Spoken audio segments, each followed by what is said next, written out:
Tu n'es pas encore abonné à la chaîne de W Live France? Alors ne t'inquiète pas, je t'invite à le faire dès maintenant et à lâcher ton plus gros pouce bleu, ton like pour le soutien. Bisous. We need a new beginning, man, the vision is off. We need to wage war, yeah, we need to rage on. I'm here, war boots, I'm a riot pit. No suits, just fighters here. Grassroots and some riot gear.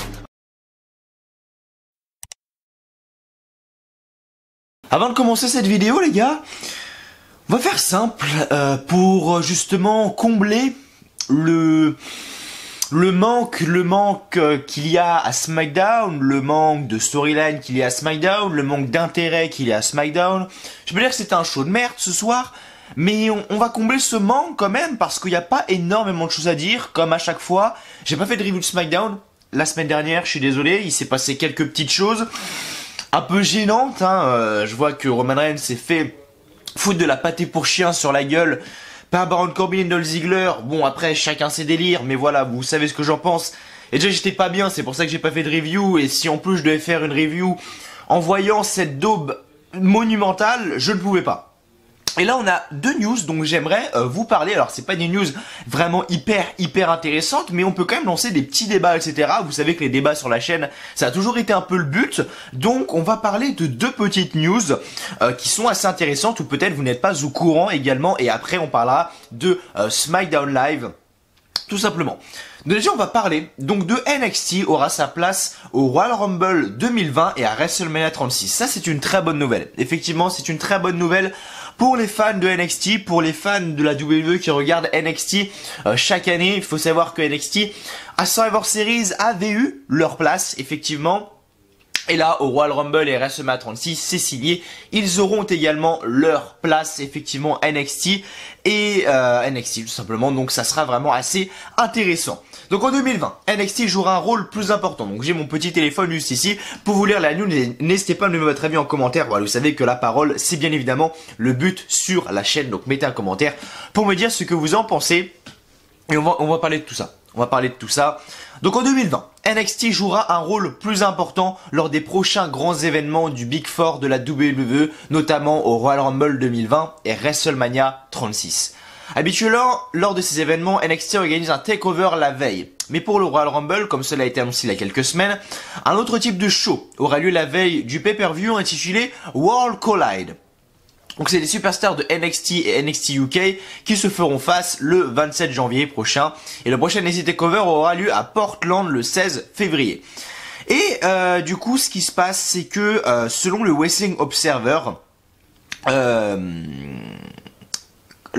WWE envisage d'organiser les matchs Royal Rumble masculin et féminin, donc 10 superstars de Raw, 10 superstars de SmackDown et 10 superstars de NXT. Donc c'est assez intéressant. Donc du coup, dans le Royal Rumble, on aura 10 superstars de Raw, 10 superstars de SmackDown et 10 superstars de NXT. Et ça peut être réellement, mais alors réellement intéressant de voir ça, de voir justement des superstars de NXT qui justement ont une opportunité de gagner à Royal Rumble. Alors après, il faut pas que ça aille dans l'abus comme à Survivor Series, même si Survivor Series ça peut paraître une fois, tu vois ce que je veux dire, Survivor Series c'était sympa, mais quand je vois les retours qu'a eu NXT et comment NXT s'est fait cracher à la gueule, honnêtement ça m'a fait chier parce que quand je vois que NXT est le meilleur show chaque semaine, que ce soit à Raw, SmackDown, ce que vous voulez, et que les mecs se font cracher dessus comme jamais parce que ils ont gagné haut la main, on va dire, et les plus gros matchs au Survivor Series, bah limite ça me fait chier parce que je me dis qu'ils vont avoir une place importante au Royal Rumble et que potentiellement une superstar de NXT peut gagner,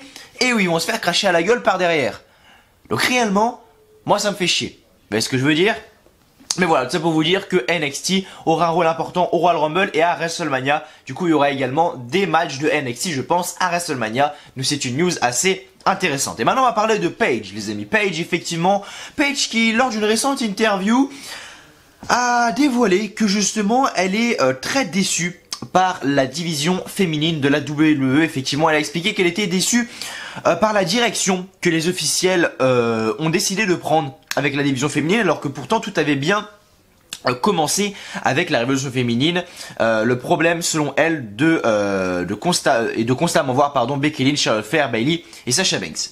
Donc Paige dit: je ne comprends pas pourquoi nous n'avons pas un autre pay-per-view féminin.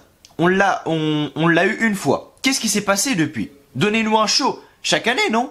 C'est le but de tout ça. Nous avons eu une révolution féminine pour une raison. Arrêtons de parler de l'évolution féminine et laissons les femmes faire ce qu'elles veulent. J'ai l'impression que beaucoup de femmes sont retenues. Ce qui est vrai. Enfin, pas que les femmes d'ailleurs. Également beaucoup d'hommes sont... Enfin, toutes les superstars à la WWE sont retenues en fait. C'est pour ça que Dean Ambrose, par exemple, ou Jon Moxley actuellement à la All Elite Wrestling, le mec s'est barré. Le mec s'est barré parce que il est trop retenu, il est pas libre de faire ce qu'il veut. Alors All Elite Wrestling, le mec il a dit, il allait voir Cody Rhodes, il allait voir les Young Bucks, il allait voir Kenny Omega. Il a dit bon mec, je veux bien aller chez vous, mais est-ce que vous me laisserez faire ce que j'ai envie, vous apporter mes idées, etc., mes vraies idées et faire ce que j'ai envie de faire. W ils ont dit mais ouais mec, vas-y viens, carrément on fait ça. Vince McMahon le mec c'est non, t'es scripté de A à Z, t'es une putain de marionnette quoi. Et bref, et donc elle dit j'ai l'impression que beaucoup de femmes sont retenues, bah pas que les femmes, ma petite Paige. Et beaucoup de femmes devraient avoir une chance, même si j'aime beaucoup ces quatre-là, il y a d'autres femmes dans la compagnie. Donc elle parle bien évidemment de Becky Lynch, Charlotte Flair, Sasha Banks et Bayley. Reste maintenant à voir si la WWE va laisser sa place à d'autres noms, alors que chaque semaine ce sont bien Becky, Charlotte, Sasha Banks et Bayley qui occupent le terrain. Et voilà.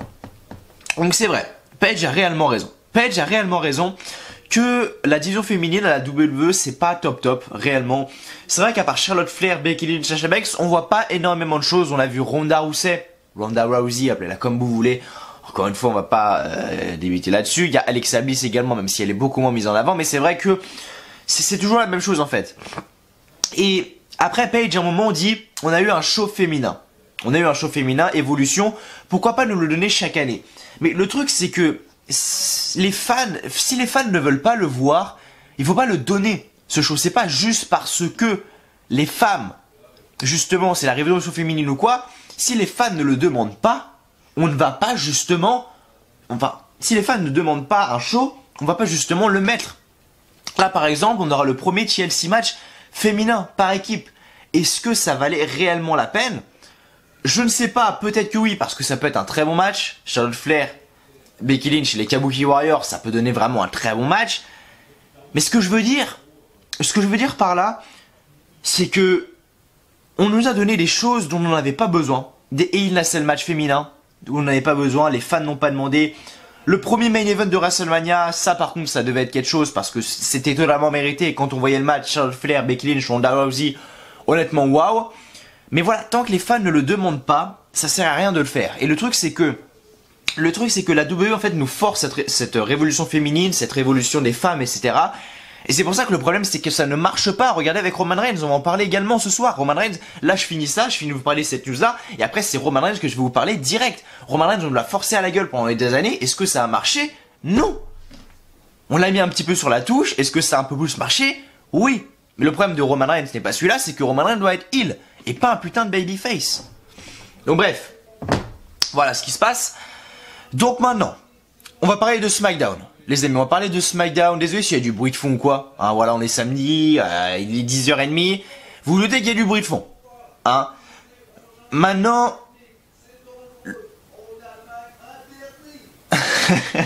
Bref, putain. Et du coup, ce que je voulais dire, du coup, on va parler de SmackDown. Du coup, les potes, on va parler donc de SmackDown. Alors, je vais juste mettre ça 2 secondes parce que oui, ça me perturbe d'avoir du bruit de fond réellement en vidéo. Donc, je mets ça tout de suite et je reviens. Roman Reigns. Eh oui, effectivement. Il y a 2 semaines, j'ai fait une vidéo. Donc, c'était l'arrivée de SmackDown. La semaine dernière, je l'ai pas fait encore une fois. Je m'en excuse. Mais j'ai fait une vidéo il y a 2 semaines où la vidéo s'intitulait, il me semble, le push de Roman Reigns, de retour, etc. Et voilà, je me suis dit, au début, ça confirmait pas trop. Je le disais parce que je sentais que ça revenait, tu vois. Mais là, justement, j'en ai eu la confirmation ce soir. Le Roman Reigns de 2017-2018, les potes, est de retour. Le Roman Reigns Superman, où les mecs sont 20 contre lui, et que le mec s'en sort tout seul, c'est fini. On a je sais pas combien de mecs de la sécurité à la fin. Ils sont peut-être 5 de la sécurité. On a les Revival, Dash Wilder, Scott Dawson, Baron Corbin et Dolph Ziggler. Les mecs sont 4. 5 mecs de la sécurité, ça fait 9. Allez, on va dire 10 pour arrondir. Il y en avait peut-être un 6ème, il était peut-être caché. 10 personnes contre Roman Reigns. Le mec s'en sort tout seul et arrive à sortir fort de ce segment. Et est-ce qu'on peut m'expliquer comment à 10, tu peux niquer quelqu'un dans la vraie vie, déjà que 1 contre 2, c'est chaud. Alors 1 contre 10, j'imagine même pas. Comment tu peux me faire croire ça une seule seconde? Le Roman Reigns Superman qui va détruire tout le monde semaine après semaine après semaine est de retour, les gars. Je vous le dis tout de suite, il est de retour. Croyez-le ou non, il est de retour. Est-ce que ça me fait chier? Je ne sais pas. Le mec qui gagnera le Royal Rumble, on l'a devant nos yeux. Le mec qui gagnera ce week-end à Chelsea, on l'a eu également devant nos yeux. C'est Roman Reigns. Maintenant, l'édition de SmackDown de ce soir, mis à part ça, parce que voilà, on va pas parler de son push pendant 35 ans, je vous dis juste que le mec, Roman Reigns, retour 2017-2018, qui nous est forcé à la gueule, où le mec arrive et nique tout le monde, les mecs sont 10 contre lui, mais c'est pas grave, le mec gagne quand même. Il est de retour. Maintenant, il y a quand même des bonnes choses. Ce soir, à SmackDown, surtout 2 choses, en réalité, justement, c'est ce que j'ai bien aimé, c'est le segment avec le Miz qu'on a eu et avec Bray Wyatt, justement, avec l'une des premières fois qu'on voit dans un show WWE Monroe Sky, donc la fille de Maryse et du Miz, avec un segment assez sympa, avec justement le Miz dans sa maison qui est en interview avec Renee Young, justement pour son match ce week-end à TLC face à Bray Wyatt et non au Finn, parce que oui, pour ceux qui n'ont pas suivi l'histoire, maintenant il y a 2 personnages, il y a le personnage de Bray Wyatt et le personnage du Finn, effectivement. Et on a justement le Miz qui est dans sa maison, il fait son interview avec Madame Renee Young. Et cette storyline justement, avec cette intégration de Monroe Sky à l'intérieur, j'ai vraiment apprécié. Parce que ce qui se passe, c'est qu'on a justement cette interview, il parle machin tout ça, et puis à un moment le Miz évoque le fait de son match face au Finn, etc. Comme quoi il le craint pas mal avec ce qui s'est passé avec Daniel Bryan ou quoi, comme quoi le mec n'a pas revu Daniel Bryan depuis. Et à un moment, Maryse commence à crier. On entend Maryse qui commence à crier, parce que c'était dans la maison du Miz. Maryse commence à crier, et le Miz fait bon, qu'est-ce qu'il y a, machin. Maryse lui montre la tablette, et en fait, il y avait une caméra, justement, de surveillance dans la chambre de Monroe Sky, et elle lui montre la tablette, machin. En fait, on voit Monroe Sky, donc la fille du Miz, qui est dans son petit lit, là, vous savez, les lits pour enfants avec les barreaux sur les côtés. Et il y a toutes les poupées du Firefly Funhouse. Genre, il y a la poupée, le lapin là, le rat ou je sais pas quoi, la rabbit là, je sais pas quoi. Il y a une poupée même du Finn, le Finn Bray Wyatt, une poupée comme ça. Du coup, il monte comme ça, le Miz prend sa fille monte du doigt la petite marionnette là, machin. Enfin, franchement, hyper flippant et hyper bien mené. Réellement, j'ai réellement apprécié ce segment là. Mais sinon, à part ça, il y a vraiment rien eu de spécial. En fait, SmackDown vraiment sur la Fox, c'est une énorme déception. Réellement, je m'attendais à voir des choses qui changent, je m'attendais à voir des choses. Le premier épisode était bien, vraiment. Et je m'attendais à voir des choses qui changent, des choses qui s'améliorent ou quoi. Mais finalement, il y a rien de tout ça, quoi. Finalement, il y a rien de tout ça, quoi. C'est la même chose chaque semaine et réellement, ça fait chier parce qu'il y a rien de tout ça, il y a rien de toute cette nouveauté qu'on attendait avec SmackDown sur la Fox. Il y a rien de tout ça. Et ça fait chier. Et vraiment, ça me fait chier que ça passe sur SmackDown, que ça passe sur des chaînes comme la Fox, et que ça soit la même merde qu'avant, quoi. Et vraiment, ça me fait chier. Parce que, bon, il y a rien de spécial au début du show, on a Baron Corbin qui arrive, on a Dolph Ziggler avec lui et tout. Bon, jusque-là, il y a rien de spécial. Jusque-là, tout va bien. Maintenant, on a un match qui est annoncé après, pour le New Day, Kofi Kingston plutôt contre Baron Corbin, dans un premier temps. Ça changera après, vous allez le voir. On a Mandy Rose et Sonya Deville contre Alexa Bliss et Nikki Cross. Qu'est-ce que j'en ai à foutre? Pas grand chose. On a eu Shorty G et Mustafa Ali contre les Revival. Ok, le match était bon. Est-ce que j'en ai quelque chose à foutre? Non. Bayley contre Dana Brooke. Est-ce que j'en ai quelque chose à foutre? Non. Sheamus qui parle de son retour. Ça fait 40 fois que le mec dit qu'il est de retour. C'est bon mon pote, je pense qu'on a compris. Ok. Et après du coup il y a eu le truc avec le Firefly Funhouse, Bray Wyatt et tout. Ça ok, c'était stylé. On a eu Heavy Machinery contre Shinsuke Nakamura et Cesaro, je m'en fous. Et en fait, et après on a eu la fin du show. Avec le surpush de Roman Reigns. Enfin vraiment il n'y a pas de... En fait, j'arrive même plus à en parler. Tellement c'est déroutant et tellement c'est la même chose chaque semaine. Et c'est pour ça que des personnes comme moi qui faisaient des reviews ou quoi, pas n'ont arrêté mais en font beaucoup moins qu'avant, beaucoup moins fréquemment. Et j'ai l'impression qu'en fait on fait tous la même chose chaque semaine. Avec le produit en fait que nous propose WWE, j'ai l'impression qu'on fait tous la même chose chaque semaine quoi. Parce qu'on parle de la même chose chaque semaine, c'est la même chose, il n'y a rien qui change, il n'y a pas d'élément il y a pas d'élément déclencheur. Petit cours de français, t'es Non, vraiment, il n'y a pas de tout ça et ça manque. Il n'y a pas de tout ça et ça manque. Mais voilà, il faut faire avec, tout simplement. Et voilà, il faut faire avec. Mais bref, en tout cas, merci à vous de me rejoindre sur cette review de SmackDown, les amis. N'hésitez pas à me donner votre avis sur tout ça. Je vais pas vous demander de pouces bleus, de like ou quoi. Mettez-les si vous voulez, mais je vais pas vous les demander parce que... c'est déroutant de voir des shows comme ça et... c'est déroutant. Franchement, c'est déroutant de voir qu'il y a rien qui change, voir qu'il y a aussi peu de dynamisme. Enfin, il y a rien, quoi. Vraiment, il y a rien et... commence à me lasser, quoi. On commence vraiment à se lasser. Mais voilà, merci à vous en tout cas de me rejoindre sur cette review de SmackDown. Passez un bon début de week-end, les potes. Merci à vous de me rejoindre. Passez un bon début de week-end. On est samedi, il est 10h52, la vidéo je sais pas à quelle heure elle va sortir du tout. Mais voilà, passez un bon début de week-end en tout cas, prenez soin de vous. Et puis voilà, on va pas laisser tout de suite pour les résultats de SmackDown parce que vraiment il y a rien à dire. N'hésitez pas à me donner votre show sur ce show qui est vide. Mais je pense que j'aurai pas beaucoup de commentaires parce que le show était clairement vide. Et vivement TLC ce dimanche quand même, on va pas se mentir. Donc le pauvre show de SmackDown ce soir était dans le direct de Milwaukee, dans le Wisconsin. Les commentateurs étaient donc Michael Cole et Corey Graves, comme d'habitude. Le show s'est ouvert avec Baron Corbin, King Corbin, appelez-le comme vous voulez, qui est donc arrivé avec son trône, tandis que Dolph Ziggler est déjà sur le ring. Et la sécurité donc entoure le ring. Donc la sécurité c'est ceux qui ont porté le truc de Baron Corbin. Et Corbin nous souhaite la bienvenue et renifle. Il demande à Ziggler s'il sent la même odeur que lui. Il ne sait pas si ça vient du public. Ziggler répond que non. C'est la nourriture pour chiens qu'ils ont étalé sur Roman Reigns la semaine dernière. Baron Corbin dit que tout le monde sait que Reigns ne se montrera plus. Le New Day arrive sur la scène. Et Kofi Kingston demande si quelqu'un a dit New Day, nouveau jour. Corbin leur demande s'il veut parler de magie comme les licornes. Que Kingston demande l'astuce à Lesnar pour lui avoir fait perdre le titre en 7 secondes. Kofi Kingston lui dit que c'est en 8 secondes. Merci Kofi de nous avoir rappelé. Quand il a perdu, et Kofi Kingston dit que quand il l'a perdu, il n'a pas pleuré et ne s'est pas plaint, comme le fait Corbin. Il s'est ressaisi et il a avancé. Le New Day est devant eux, en tant que 7 fois champion par équipe. Corbin a l'air stupide avec sa couronne et son sceptre. S'il était un vrai roi, il se tiendrait avec dignité et classe. Chose qu'il ne fait pas. Corbin dit à Kingston qu'il veut se tenir, tête, et être un leader de vestiaire comme Reigns. Il finira par subir le même sort que Reigns. Donc du coup, on a eu Baron Corbin et Dolph Ziggler qui marchent dans les coulisses et une personne donc sort du vestiaire. Corbin et Ziggler entrent et une personne est au sol, à travers une table. Et le vestiaire est tout simplement détruit. Ensuite, on a un tag team match entre Mandy Rose et Sonya Deville contre Alexa Bliss et Nikki Cross. Avec une victoire d'Alexa Bliss et Nikki Cross, où à la fin du combat, donc, Mandy Rose et Sonya Deville veulent faire un double suplex à Nikki Cross, mais Alexa Bliss fait tomber Mandy Rose.